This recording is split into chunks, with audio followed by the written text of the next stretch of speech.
Welcome to Fearless Females, where ambition meets resilience. Meet your guide, Lorie Jones, owner of Fearless Financial Advisors. Join her and remarkable women executives as they uncover the triumphs and transformative moments shaping extraordinary careers. Ready to be fearless? Let the journey begin. Good morning, Fearless Females. Thank you so much for joining us again today. And thanks to our sponsor, Fearless Financial Advisors. Check out our new website. I'm super excited about it. So I actually recorded a different intro for this particular episode. And then I thought about it a little bit and I came back and redid it. And the reason I redid it is because what I was going to point out about Cate's interview is just she talked about an experience where someone said at work, they said she was too much. She was just too much. She had too many ideas. She was too bold. She was just too much. And she talked a lot throughout her interview just about how that affected her. And she gave the best quote, which is, never play small to make somebody else feel better about themselves. And I love that idea. But the reason that it struck me so deeply is because I was in a situation where I overheard a colleague of mine saying, "So what do you think of Lorie? She's a lot." And I went home and told my husband, and he said, "Oh, I'm so sorry." And I kind of felt bad about that for a lot of years because I am a lot. I'm a lot of energy, a lot of ideas, a lot of enthusiasm over finance, and a lot. And listening to Cate's story and hearing how she had been advised to kind of tone it down and bring less of her authenticity to where she was at, it really resonated with me. And she said, if your light doesn't fit in somebody else's basket, then find a new basket. And I find that so interesting because my impulse in this situation that I was in was to kind of be less. If I was too much, maybe I should be less. And people around me, I sometimes give them anxiety with all my ideas and thoughts and new things that I want to do. And if I'm more, sometimes it's harder. And so I really think that I learned something from Cate's interview. Just that maybe if I find the right place, that me being me is not too much. It's just right. So I hope you guys listen and get something from this interview today, like I did. Let's get started. Good morning. We're here today with Cate Hollowitsch. She is the Chief Marketing Officer of Nesnah Ventures. And I am excited to hear what you do and all about your story. Cate, thank you so much for joining us today. Thanks for having me, Lorie. I'm really excited to be here. So I love reading. It's my favorite thing. So I always start out with an easy, I don't know. Some people think it's kind of a hard question, picking just one, but I allow 2 or 3 answers. There's no wrong answer here. What is your favorite book? Oh, that is a hard question, isn't it? I have 2 and they're not business related at all. Honestly, one of my beloved books is the Anne of Green Gables series. They were the first chapter books that my grandmother gave me when I was a little girl, and I reread them every year. I know, I love it. And it brings back good memories. It does, and they're so wholesome and sweet, and she's such a little sassy stinker, and I just love it. I love girls that have a little sass. Yeah, me too. So I really love that one. And then I have another series of books that I love that are out of print now. It's called Wild Swan, and it was about a woman who created a horse racing empire in the U.S. in the late 1700s, 1800s, and it's kind of an epic saga. I even named my daughter after one of the characters in the book. So oh, really? My second favorite set of books, yeah. Oh, I love that. So are they still available? They're just not... That's a good question. You might be able to find them. I know you could find them at a library. I don't know how many people are checking books out of a library these days, but they might be on a version of Amazon or Kindle or something. I have the original books that I found at a used bookstore years ago, and I'm refuse wow. to get rid of them in case I ever want to reread them. Well, it sounds interesting. I love history and I just like the idea of saga. So, well, those are great suggestions. Thank you. Let's start with telling me just a little bit about your journey. Like, how did you get started? Tell me a little bit about how you got where you're at today and kind of what you do. Oh gosh. It's kind of it's not emotional that much anymore, but it used to be. I was very introverted as a child. I was, kind of very introvert. I didn't like sleepovers. I didn't want to be anywhere that my parents were not. I was really terribly shy. I wanted to be a librarian or maybe a nun when I was a little girl. But my mother passed away when I was a teenager. And my dad and my brothers kind of didn't handle it. Well, not that any of us handled things like this well in the 80s, but somebody had to get stuff done. And I just suddenly wasn't introverted anymore. I figured out how to forge my dad's name and signed checks and paid the mortgage and the electric bill and signed all the doctor's appointments for my brothers to get them out of school. And nobody was the wiser. Even now as an adult, people are like, what? Like, yeah, I did all that. My dad was like completely, Yeah. freaking out about it. So I became very extroverted and very outgoing because I had to figure out how to get stuff done. And I grew up watching the 80s business movies, Working Girl, Secret of My Success. And I just thought, I want to live in a big city near an 8-story bank. And I want to have this big business career. And I took a marketing class in high school and I loved it. And I've never looked back. And it's been my path ever since. And everything I've done since those days were designed to kind of get me on this path that I'm on right now. And I've just always kind of been in this industry. And of course, I've, taken jobs that I shouldn't have done or moved halfway across the country in both directions, pursuing a promotion or another aspect of my career that I thought would get me further down the path. And I just kind of systemically chipped away at my career to get where I'm at. So, were you the oldest? No, I'm a middle, but I masquerade as the oldest. Oh, do you? Okay. And did you ever get your little apartment in the big city? I did. I lived in a little rinky-dink apartment in Honolulu near an 8-story bank, and it was horrifying. It was awful. The cockroaches it was just like, what the heck? A small town Midwestern Wisconsin girl at 18 jaunts off to Honolulu. And I lived it was weird, but I did it. I lived in the big city and got that out of my system real fast. I know. It always looks so glamorous on television. I guess they don't really show you the cockroaches, right? No, everyone's like, you lived in Honolulu? I'm like, yeah, what? Clearly, you've never been there for more than 2 weeks at a time. Yeah. I love it. It's a lovely place for anybody in Honolulu, but it takes some getting used to if you are from the Midwest. My sister-in-laws lived there. Well, it was on the Big Island that they lived, but they used to tell stories about like you left a chip bag open, which my boys did like every other day, and you had like cockroaches inside of it. Bad. Yes. Everything was in the refrigerator. Peanut butter, cereal. We put everything in the refrigerator just because they figured out how to get into Tupperware. Like you could not keep cockroaches out of things. So yeah. No. I think I'm out on the big bugs. I'll just go visit Honolulu. Yeah. It's a lovely place to visit. Just go spend your money and then go back. Yeah. So tell me a little bit about, is there a time that you can look back or something that you can look back on and you can say, oh my goodness, I'm so glad I made that investment in myself. Because if I hadn't have done that, I probably wouldn't be where I'm at today.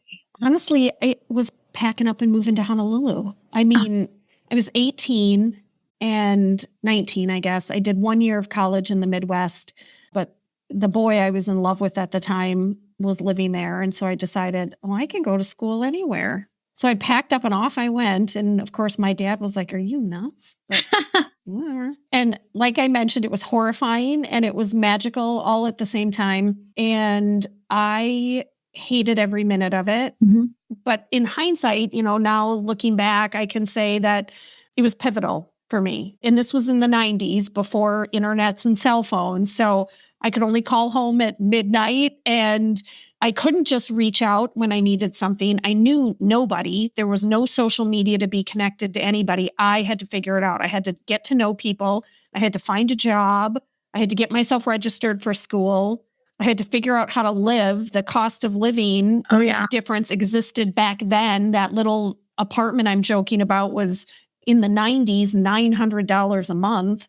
I mean, that it was crazy money. It was just unheard of. And I learned a lot about myself and what I can tolerate and what I can't tolerate and how to be resilient. And it wasn't like I could go, oh, well, this sucked, I'm going home. Like that's not how that worked.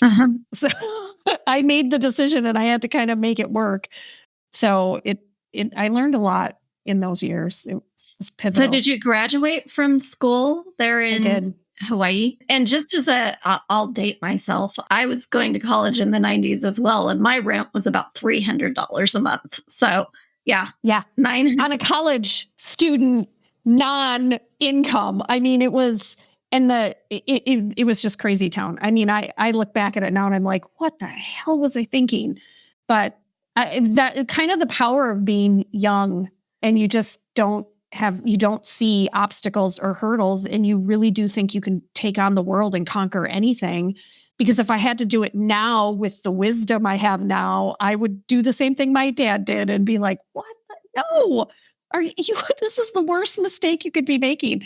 So it was, I really kind of needed that inexperience and that overconfidence I had at that age in order to figure it out. But it was pivotal to both my personal development and my career, because it really did, coming back then to the Midwest, and I lived on the East Coast for a while too, seeing, Hawaii Pacific University as my college really did get me indoors. Now, of course, it's not such a thing of where you went to college. And because there's online abilities, it isn't this talking point anymore that it was for me. Mm-hmm. And it really did give me a leg up in a lot of interview situations, because people were like, what? How did you end up there? And it allowed me to kind of get the next jump. So that's cool. That's neat. I didn't realize that it would open up so many doors just being at college in Hawaii, being I didn't either. Like, that was not my intention. It was total side effect. And afterwards I was like, oh, well, that was pretty smart of me.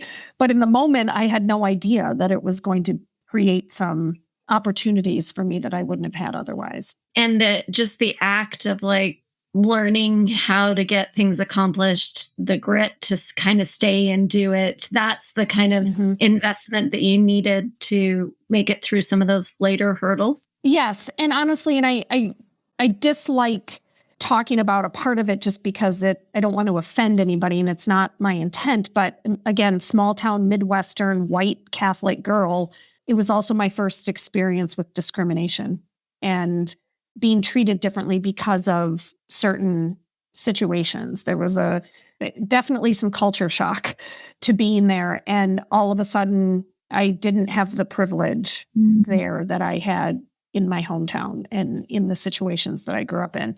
And so that was this, 5-step backwards moment of, what do you mean I can't do X? Or, I'm not sure if it's still this way, but back then the first 3 digits of the phone number and your zip code segregated what neighborhood you lived in.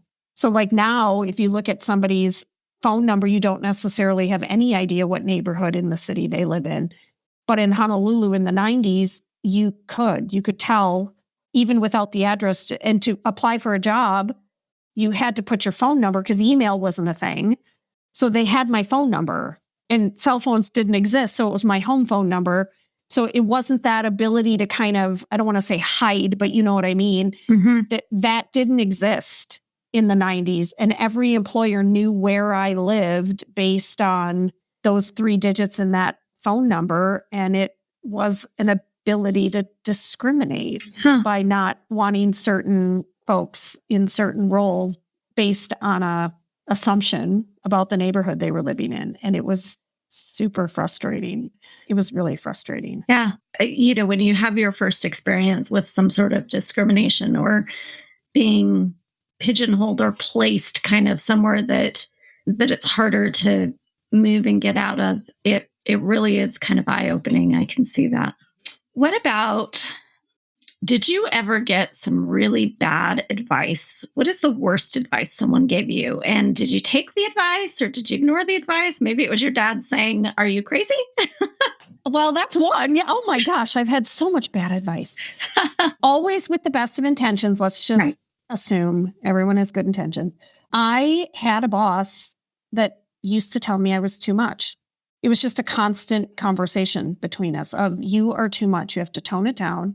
You are always talking in meetings. You always have an opinion. You're constantly thinking up the next big thing when we haven't finished your first idea. Like it was this continual battering ram of tone it down because you're making it harder for the rest of us to succeed. And, when it's coming from a boss, you feel like you have to do what you're told, Mhm. but it always felt like you're telling me to dim my light or you're telling me to not be who I am. And it just, it was I don't want to say I followed the advice, but it was definitely that sensation of, am I following this advice or am I doing my own thing? Or you kind of behave a little bit, but then you end up being who you are at the end of the day anyway. And then the advice would come back up again. And it just was a constant struggle for years of, do I do this? Am I supposed to tone it down? And I had a mentor in that organization and she really made a pivotal statement to me. And her comment was, never play small so that somebody else feels better about themselves.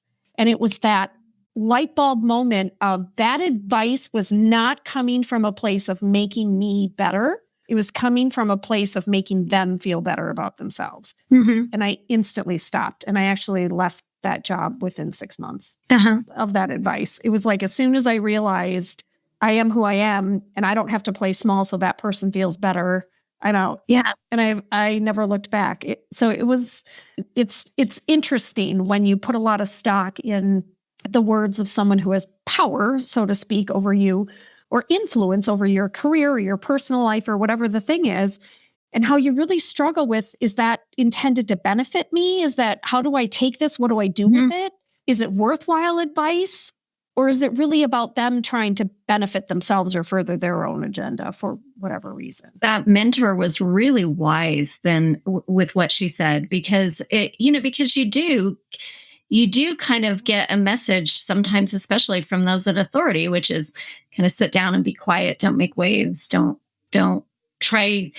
I've been in that position where they're like, you too many ideas. Yeah. to tone it down. Just, you're giving us too much. And I've been called that before, too much. Yes. And it's really is so difficult. I mean, to hear that advice and not take it, because the other people around you don't look like you. I mean, they don't have that. Even if I'm not even talking gender, I'm talking like they just don't. Most people don't. They do tone it down. It's hard to keep your authenticity. Yeah, and there's a ring of truth to it because I am self-aware and I do know who I am and what I am. And when somebody says to me, you're too much, there's a part of me that's like, yeah, I know. I am. Like, I don't disagree with you. There is a ring of truth to that advice, which is where that sensation of pausing and kind of taking it to heart came from of, yeah, I am. I know I'm always, so it wasn't wrong. It was just more about the reasons for it and the when and the why. It's different when someone says in church, you're too much, versus in a brainstorm meeting. Like there's a context to when that feedback was coming at me that I was misplacing. I was misplacing the context of it. So did you just find courage, like, because after that, it sounds like you went in authentically in your positions and stuff like that, and kind of behaved. How did you? Was it just the courage to behave authentically, or did you deliberately? Like, how did that happen? Like, I don't know how to be that brave. Honestly, wow. Okay, well, I could take a lot of credit here, but I don't know that I can because I had the brave moment of just putting more stock in that mentor's advice and thinking, and I'm at an age, I'm middle age. We all kind of get to that middle age point too, where we get to see, I don't have to be who I'm not anymore. I've earned my rights, Mhm. And I guess her statement to me wasn't a permission per se, but more of a nudge to think about what the reason was behind the feedback. So even now, if somebody says to me, "You're too much," and it's because I'm in church talking at the top of my lungs or something, legit, right? Like now there's an ability for me to kind of think about the context and the situation around when someone is giving me feedback like that so that I can decide for myself, no, I'm not. I'm not being too much at the office, or I'm not being too much in this moment. But in that moment I am, and being situationally aware to when I turn it on and off. But when I realized that particular situation where that bad advice was coming from a place of that individual didn't want me to be more than they were. Too bad, so sad. Yeah. I don't care. You figure out your own junk. I got my own junk to figure out. You figure out your own junk. I'm not changing mine so that you don't have to figure out yours. And then it became this courage to say, no, I heard you, but no, sorry. And just kind of walk away from it. And then it also made me realize that I was never going to fit in that, the company, the organization, sure. But in that little microcosm of it within that department under that situation, no. I wasn't going to fit. And so my choices were either to find a different role within the same company or leave altogether. And I did try to find a different role in the same place and it didn't work.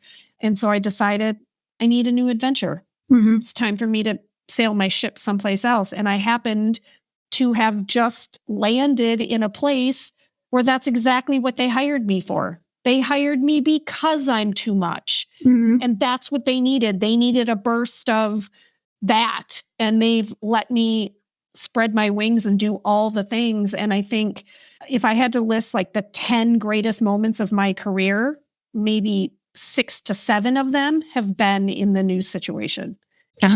Like it's been this instant when the stars align and you find that place where you can just do the things that you are really good at and do them well and with the best of intentions for yourself or the organization you're working for, whatever your employment situation is. Yeah. It's unlimited. I think it's important to mention here too, like sometimes that's a scary transition. Sometimes before you make that change to the new company that lets you be who you are and they hire you because of those gifts and that thing, you look at it and you're like, but I'm scared. What if I'm not enough? What if it doesn't work out? Blah, blah, blah. But, looking at it from the other side and going back and looking back, you are so glad you made that leap and you took that chance. And I think that it's hard to do, but I've done a lot of these interviews now. And I have never heard a single person say, I'm so sad that I tried something. They always tell me my regret is not trying something rather than trying it and failing even. Yep. Because yes, I mean, lots of people start a new job and they're scared to start a new job. And sometimes it doesn't work out and they either go back or they do yet another new job. Like that is an everyday occurrence. I don't know that you and I are ever going to run into anybody that has had one single job their whole entire life anymore. It's just not a thing. And so everybody has done that. Everybody has stood on that precipice and said, I'm scared to make this change, but I literally have to. I have no choice. Sometimes you literally don't. It's forced upon you if you're laid off or whatever. And everybody leaves a job for their own reasons. They didn't get a promotion or they got headhunted. I mean, all of those moments are scary, but and even if they don't work out, you just pivot again. Yeah. I mean, sometimes it really is that simple. It does not mean it's less scary or frightful or financially difficult, but many of us have done that same pivot several times over our lives. And try it. Kids these days, right? Nobody stays in a job for 4 or 5 years anymore. No, they're not. And it used to be not during my career, but before us, it was like long time you stayed with one company your whole career. Yeah. And that isn't the case. No. So what about thinking back over your journey in your career? Is there a situation where you're like, oh my goodness, if I knew then what I know now, I totally would have handled that differently? Yes, I probably have a lot of those moments as well. And it kind of stems from that too much. problem because there have been many moments in my career where I have literally just said the thing.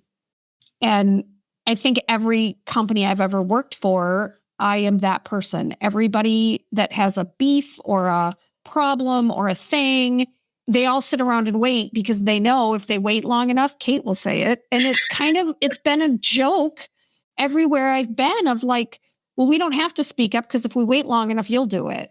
And they're right. And so there's been a lot of those moments where I have been the mouthpiece for a group of folks. And it's not awesome. Sometimes it's been like, but just because I said what everyone else was thinking, it's another one of those. I don't know how to turn that off or if I want to, because not saying it isn't okay. Yeah. And yeah, I took the bullet for everybody multiple times. And I don't get a thank you. And I don't get a, oh my gosh, we're so sorry. And I don't get a, I promise I'll say it next time. They still don't, because they don't have the spinal cord that I have, apparently. I don't know. But it's just, things have to be said. And change isn't going to happen if you're going to weak knee and kind of hide under the skirts of somebody else. And if I've got to be that person that's going to say the thing that nobody else is brave enough to say, fine. Yeah. Sometimes I tend to be mama bear. So I will say the thing if it's for someone else. If it's for me, sometimes I sit back and take it. Yeah. But if there is a group that is feeling the same way, sometimes you'll stick your head out there. And it does feel scary a little bit. Yeah, it is. And the backlash is often not awesome.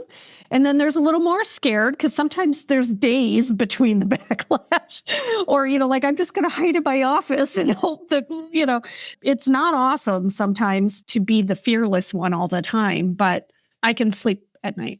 That's kind of how I look at it is I feel like I go home every day fighting for everybody else or fighting for the things that are the right thing to do or saying the stuff that needs to be said because change has to happen or something has to occur. And it ultimately, if it isn't what that other group wants to hear or it isn't the way they want me to behave, then we're back to the issue of I might not be a fit. If it becomes that's never been the case. But I can't go home at night feeling like I left something unsaid that needed to be said. And I approach conflict that same way too. If I'm having it with somebody, I go right down there and I don't give them any chance. Like I'm not really good with the people that need to think and ponder. It's if something is off in a relationship, I'm on it. Like we're having a conversation right now and I got to say it and we've got to, because I can't go home feeling like we're not in agreement or alignment or friendly, compatible, whatever the situation is. I have to address the icky things about relationships or moments right when they happen. Yeah, I have a little bit of that too. I'm a little bit direct and that it's not frictionless existence. There's some friction sometimes. So that's hard. If you could go back and talk to your younger self, you moved to Hawaii when you were 19. Is that what you said? Yeah. So talk to yourself at 19, 18, 19, 20. If you could tell her something, what would it be? Oh, gosh, that is a hard question. I think people would assume that I would tell myself not to marry the boy that I chased after, but I wouldn't actually say that. He's a dear friend. And, starter husbands are like starter homes. They hold a warm place in your heart and you loved them and they were a perfect fit and everything was great and cozy. And then you just outgrow them. And we're very good friends. We're very good parents together. And I wouldn't tell my younger self not to do that. It's hard to say what is the thing you would say because all of those things happened for a reason and all of it led me to where I'm at. I have my lovely children because of that time. There isn't much that I would say to do differently because it all had to happen in order for me to have the great life I have right now. So it kind of ruins it in a way, to think about what would I tell her because I don't want it to play out any different than it did. As hard and awful as some of it was, it just needed to be the way that it would be. Don't give her a heads up on anything because she might have changed the way she did stuff, huh? Yeah. I mean, unless there's some way to just kind of generically say, you'll be fine. Yeah. But, like, you'll be fine. Just, Yeah. it's going to suck, but you'll be fine. I don't know, something like that. But, some of my greatest friendships are from those early years. The kind of finding of myself and that resilience that I have came from all of that. And of course, my children and my friendship with my first husband. And it just, I don't know. There's just a lot about it that had to be the way it had to be. What scared you the most when you first started on your journey or during, your career path? Was there anything that scared you, and does it still, or did you learn how to overcome it? Yeah, I think I got scared as I got older, which is weird. I think, again, that like 19-year-old fearless take on the world. I got this. I can do anything. Like, I think nature gives us that for a reason, because otherwise we wouldn't do anything. So I think there was a little bit of that. I think also because at that time in my life, I was still grieving, actually, and hadn't dealt with it. Mental health therapy wasn't talked about back then the way that it is now. And I had not received counseling until I was older. And so I just honestly think I was numb to a lot of things back then, which just allowed me to do dumb stuff. And I say dumb lightly, not well thought out things, and to do it with no plan and just like, we'll figure it out. Because that's just what I thought I would do. I really didn't know any better. And as I got older, I got more scared. As my life got bigger, once I had children, then it became, I can't do these crazy bonehead things like move across the country to chase a boy because I've got 2 children that are depending on me. And I can't go back to school because now I've got 3 children depending on me. And, they just became, I have a mortgage and I can't go off on my own and be a consultant and not work in corporate America because I need health insurance. As I got older, there were all these reasons why taking a chance or doing something bold was holding me back, or the people telling me, you're a terrible writer, you can't write. Those became the fear that said, well, I can't write a book because so-and-so said I'm a terrible writer. And so I think it was later in my life that fear held me back and prevented me from doing things. And that's why I say when I came to where I'm at now, if I think about the top 10 moments in my career, at least 6 of them have happened while I've been here. So 5 years or less, because that fear doesn't exist here. I don't have people telling me I can't write, I can't do this. So in the last 5 years, I did a TEDx talk. I wrote 2 books. I've been promoted. I mean, there's just been all of these great things that have happened. I've launched several keynotes. I've been speaking at conferences in a way that I never did 5 years ago. And I'm helping other people find their roles in organizations and their leadership development. And it's all happened at this end of my career because now I'm in a situation where I don't have something holding over me that's telling me I can't do it. That's interesting. That's an interesting thought, that you're a little bit braver, a little bit more fearless when you don't have a whole lot to lose. But as you get more in your life, it gets harder to face those fears. It's actually the topic of my TEDx talk because my husband and I took a path of minimalism. And that's what kind of encouraged me to do that, is the mortgage, the house, the kids, the cars, the boats, the vacation homes, all of it. Now suddenly I have more to lose. And so then it becomes, I'm not going to take a risk at that job or putting money into the cost of publishing a book or paying for my own charges to go do a TEDx talk because I can't afford to lose or to dip into our savings in case one of us loses our job or one of us dies or, whatever the thing is. Like, I can't take that risk because I have all this other stuff I have to hold up. But I also realized that I was making decisions at work also to support that. So I was making business decisions about how to spend marketing money or what activities to do for that organization in a way that would benefit my bonus, or in a way that would ensure a promotion, or that would ensure that we hit our profit margins, or would ensure that my budget wasn't in a weird spot where I would get put in the hot seat. So I was making decisions to also further my own personal agenda, which many of us do. And that is self-preservation, that we're self-preserving. The more we have, the more we amass, the more we have to lose. And when our kids graduated from college, I told my husband, if we sell their bedrooms, they can't come home. Kind of a benefit. Love them, but you're on your own. And we have less stuff. And I love to travel. And I never got a chance to do that either in those years because there was always the mortgage and there was always insurance and there was always, all the stuff, and the car would break down just as we were getting ready to do whatever. And I just got sick of it. I just got sick of being trapped by my crap, and then all of our parents died.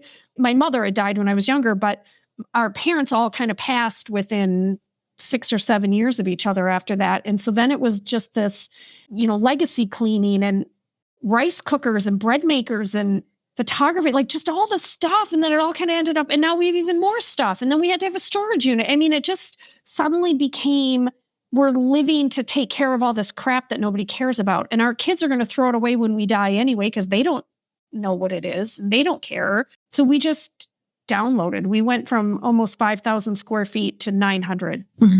And we just got rid of everything. And we paid off all the debt and we just do whatever we want. And we travel a lot. And I'm not making those decisions at work anymore because I don't need to.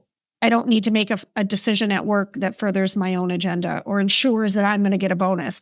I'm making a decision at work that's in the best interest of the organization and that benefits the vast majority of folks, not me personally, and helps make sure that the whole organization moves forward in a way that's beneficial, because I'm not sitting here holding on to all these things that I'm trying to keep a hold of. Yeah. It's been a game changer, is hitting that age where I can just kind of let go of all that crap that I don't need. And we still have room for the kids to come home. We make it uncomfortable so they don't stay.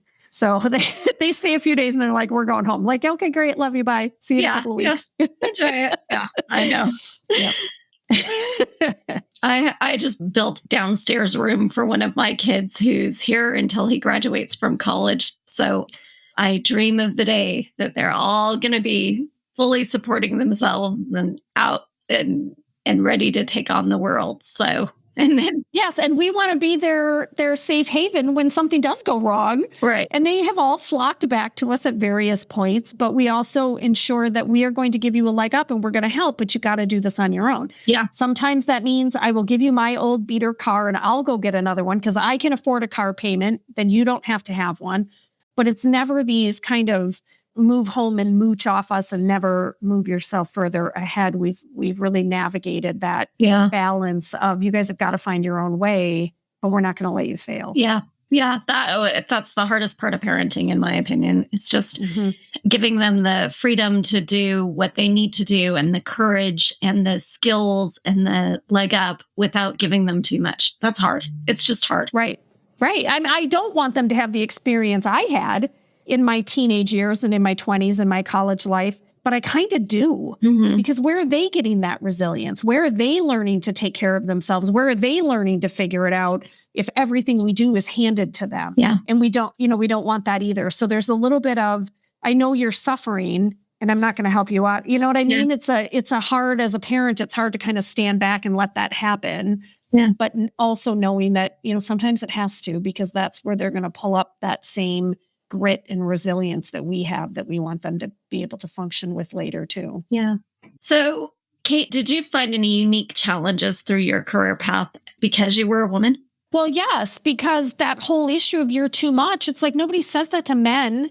I've never in my life heard anybody say to a man, you're too much. Like, that doesn't happen. And the whole oh, you're too aggressive. Like, I know this is all kind of something you've heard a million times in other interviews you've done, but it is still kind of that moment of, am I too much? Like, is this not female-like of me to behave the way I'm behaving? Or why, the issue of like in conversations at work? Well, in my younger days, well, when are you going to have kids and how is that going to impact your career? Like, well, did you ask that guy that question? Of course I didn't. They don't ask the guy that question. And like, why does having a baby have anything to do with my ability to do my job? And you and I both know it's hard and it is a burden on us that is not necessarily a burden on other people. And it's all give and take. And you and I did it in the days when there was not laptops and there was no work from home. Like, if my kids got sick, I was out. Yeah. There was nothing I could do. I could not take work home.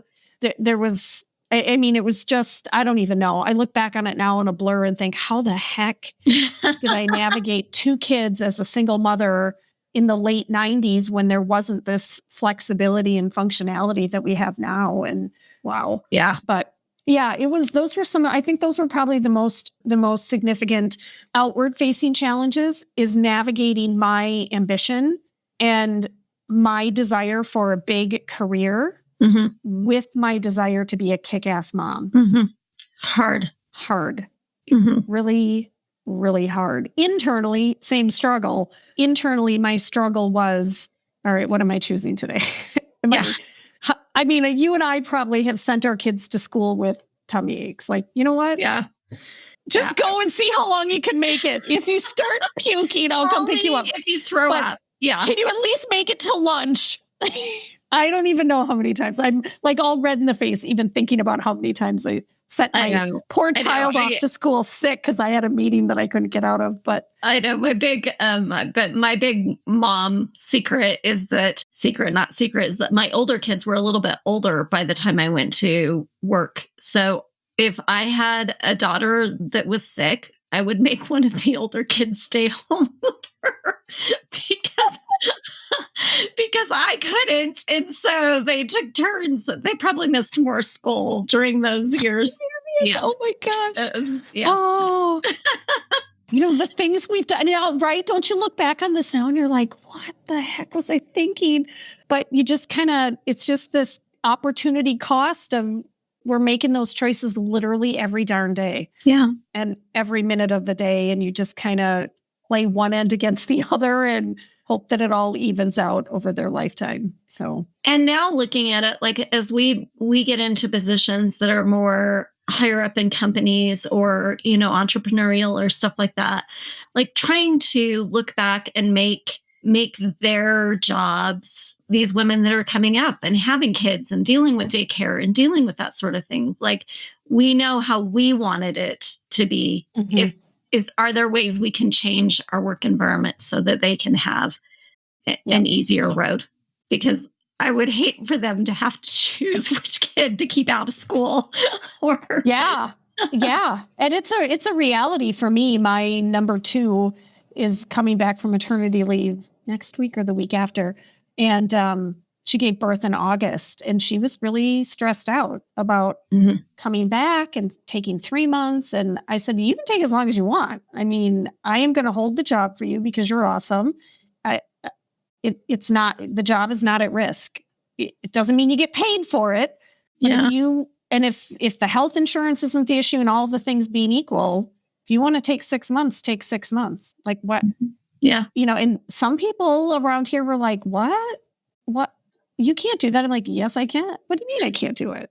Like, she can take as much time as she needs. It doesn't mean she's getting paid, but what do you mean I can't? It's crazy town. Yeah. So, and even, coming back then, it's, sometimes the kids are going to get sick and you got to leave at 3.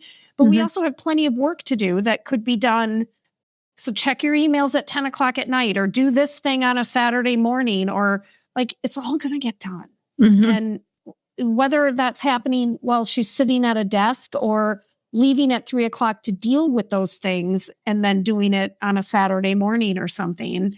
I think people have to not kind of split the hair on those details so much. If the jobs are getting done and we can provide a little bit of flexibility to make it more successful for families like that, then why wouldn't we? Yeah, 100% agree. It's a different story if the person is a crappy employee or something, Right. Would I be doing the same thing? No.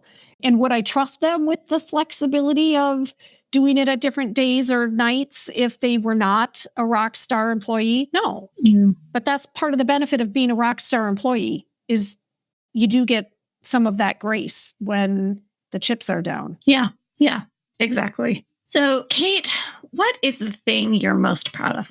Oh, I'm going to cry. My daughter just had a baby right before Christmas, and they named her after me. Yeah. So I'm very proud of that. I'm also very humbled by it because, of course, I feel like I don't deserve it sometimes. So now I have to feel like, should I start behaving? Like, what kind of role model am I for this human? Like, I don't know what to do with this. Do I have to start being a better person, or did they they obviously named her after me knowing who I am and what I'm like. So what the heck? I don't know what they're doing to this kid. You know, like, it's a lot. And we're talking 2 weeks. So I get to see her tonight and go get snuggles. So I'm very excited. But I'm very proud of that because obviously I did something right. I don't know what it is, but I did something right that inspired my daughter to name her human after me. And I'm not a middle name, like the first name. So I hear my name coming out of all of these people's mouths when they're talking to this little baby. And it is something to be proud of because I must have done something pretty awesome somewhere. I love that. I love that. That's it's so funny that you just made me laugh, but you also touched my heart because that just really is to have them look at the example that you set and what you've done through your life and be proud enough to, like you said, name another human after you. How amazing. That's really neat. Yeah. And it's still just a shock. I'm still just a little bit like, they must not know everything I've done. Clearly they don't. But yeah, so I'm just kind of in that weird reflective mood of, do I have to start being an even better person? I don't even know. But somebody at work, a good friend of mine here at the office said, well, they know who you are and they still did it. So I'm pretty sure they don't want you to be different. So I probably won't. It's much like you're too much kind of advice of I'm probably still just going to be exactly who I am. And the kid's going to have to deal with it. Oh, I love it. I think that's so neat. And I'm so jealous you've got a grandkid. I have 2. Oh. She has a 2-year-old brother. Oh. So I've got 2 little grandbabies. Yeah. Oh. Just delightful. It really is the best thing ever. People say it's the best thing ever. I love it. They're just wonderful humans. It's so much fun. So any advice for a young woman who is just starting down the path that you're so successful at the beginning of her career? Any advice? Yes. You know what? I am going to tell that person what that mentor told me. Never play small to make somebody else feel better about themselves. Don't do it. That is their issue. It's not your issue. So you be you and you do your thing. And if your light doesn't fit in somebody else's basket, then find a new basket. I probably could have used that advice years ago myself. So I love that. It was a game changer for me, so hopefully it helps somebody else. Well, Cate, thank you so much for spending some time with us today and just sharing your journey and sharing your path and your insights and your experiences. And I really have appreciated it. If I have a listener that wants to get in touch with you and ask more questions, or how do they do that? I love connecting with people, and my name is so unique. I'm the only one on earth. So I'm very easy to find on LinkedIn. So if you just Google my name on LinkedIn, and even if you just Google me, all of my stuff will come up because I'm the only human with this name. So I'm pretty easy to find. LinkedIn is awesome. And then you can send me a DM and we'll connect offline. Well, perfect. Thank you so much. I really appreciate it. Thank you for having me. This was so fun.